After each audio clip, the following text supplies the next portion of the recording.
Our next teller is a full spectrum doula, patient advocate, belly dancer, mother, and disabled queer person. She spends her free time tending her small food forest and trying to convince her family that they need more farm animals on their 1-acre Atlanta suburban croft. Please welcome to the stage, Zia McKinney. Hi, guys. Hi.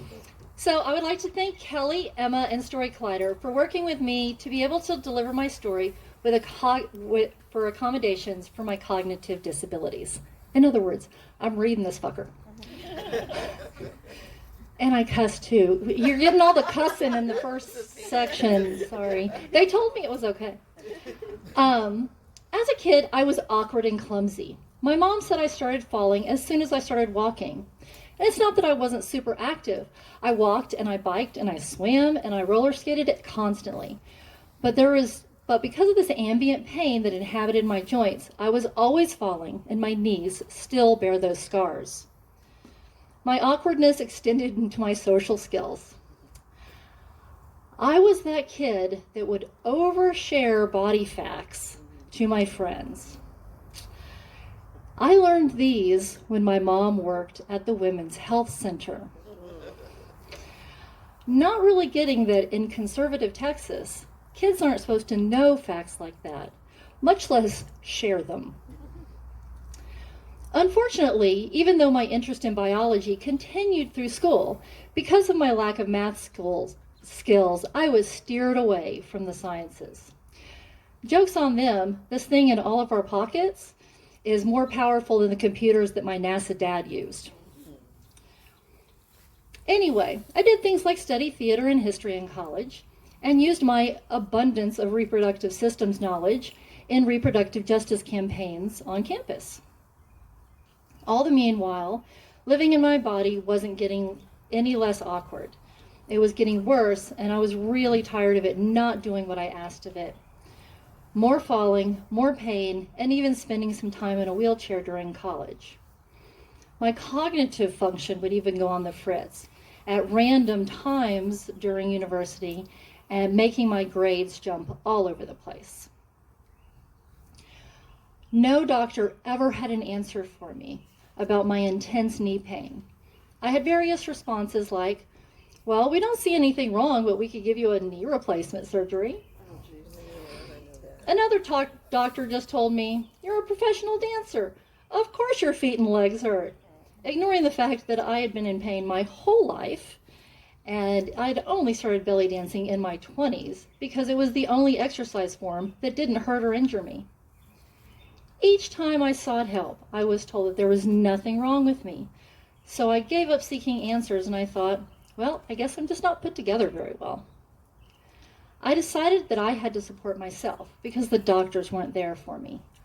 Massage therapy did give me relief from my pain, so I also became a massage therapist to help learn more about the science behind it. So basically, I became my own support system, and because no one seemed to help me. My awareness of the fuckery of the medical industrial complex, or just the MIC, just kept being reinforced throughout my life. So many scary times in my family where I had no way to advocate for them or myself. During one stage of my pregnancy, I couldn't walk due to the extreme pain in my lower back, and my OB practice had no idea what the problem was or how to even help me.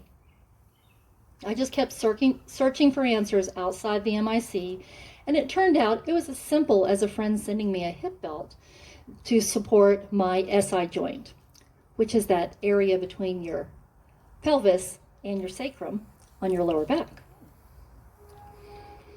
By far, the most eye-opening trauma I experienced was during the same pregnancy, when I was getting a vaginal exam that was extremely painful.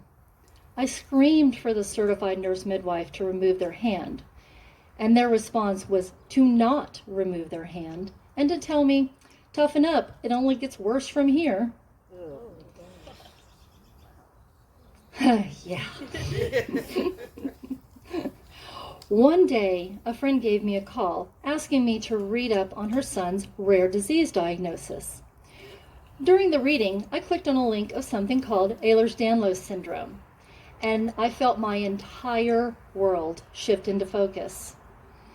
As my eyes jumped from description to pictures to patient histories, these descriptions of Ehlers-Danlos syndrome, or just EDS for short, read like my family history: skin fragility, unstable joints, anxiety, widespread and constant body pain, food allergies, so many pictures that looked like our posture and our joints. I kept reading more. Why did a collagen disorder affect so many things in our bodies? My association with collagen was this thing that you got injected in your lips. It turned out that collagen is in everything. Every organ: bones, teeth, skin, tendons, ligaments, muscles, even your brain, everything. So if the collagen that makes up your brain is an issue, then everything could possibly malfunction.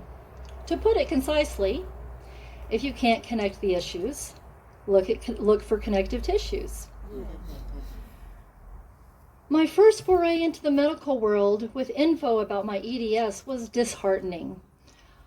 I brought all of my research and my family's medical history to my doctor, and with a snide look, he told me, "If you had that, you'd be dead by now." Oh, jeez. I didn't know a lot about EDS at this point, but I was getting my first glimpse into a future reality of generally knowing more about EDS than the medical people that I would have to go seek care from. Each time I'm in an EDS group, I hear the same story told over and over. So one night at a belly dance gig, one of my students brings a friend. So in between sets, I would stop by to visit. The friend turned out to be a midwife, and we got to chatting about birth stuff. And kept chatting about it each time I would swing by during breaks. And at the end of the night, the midwife asked me if I was a doula. No, I said, that seems a bit out of my depth. And she replied that most people, even parents that have had a baby, couldn't go toe-to-toe with a midwife about birth. They didn't stay involved in reading about it, and they hadn't learned about the newest studies. She said something along the lines of, "Well, you're already a doula. You just aren't calling yourself that." For those of you that don't know what a doula is, in the news today, you may have heard a report saying that there has been a 40% rise in the maternal mortality rates in the U.S. from 2020 to 2021. Did everybody see this in the news? How many people saw this in the news today? So it's reaching a few of you. Go look it up, please. People are dying. So the U.S. is already near the top of that list in industrialized nations. So there are pregnant people fighting for their physiologic safety needs, all while being gaslighted that the requests are only about their self-esteem. This is the space that a doula slips into, acknowledging that violence and the loss of personhood can happen in this birth culture, and problem solving on how that birthing person can regain their power, and preparing for a birth that should be an event centered on their needs.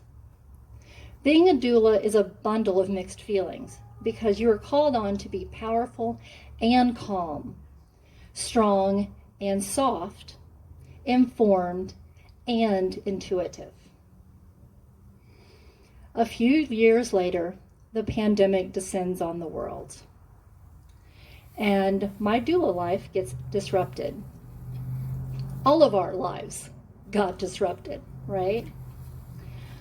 I'm infected in the first wave, and I ended up with long COVID. Cognitive disability. So what do I do with myself while I'm dealing with recovering while on lockdown? I was drawn to the ECHO medical education and advocacy program offered by the Ehlers-Danlos Society. I was drawn to it because the motto is, all teach, all learn. But even though I felt empowered in my doula life, what would they think of a doula?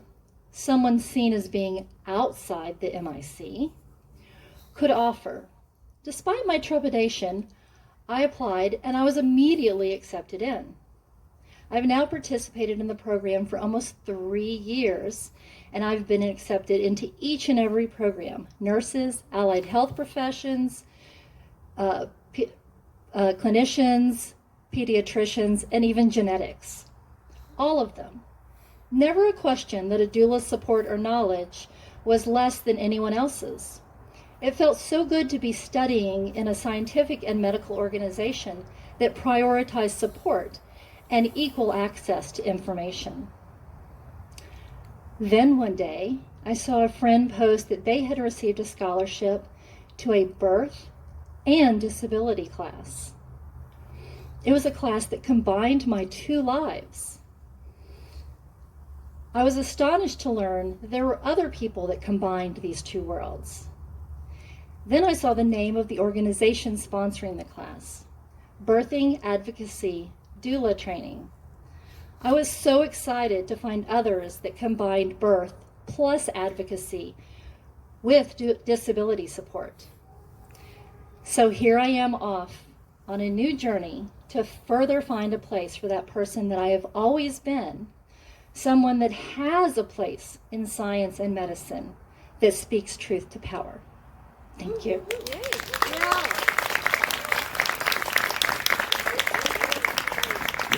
Let's hear it for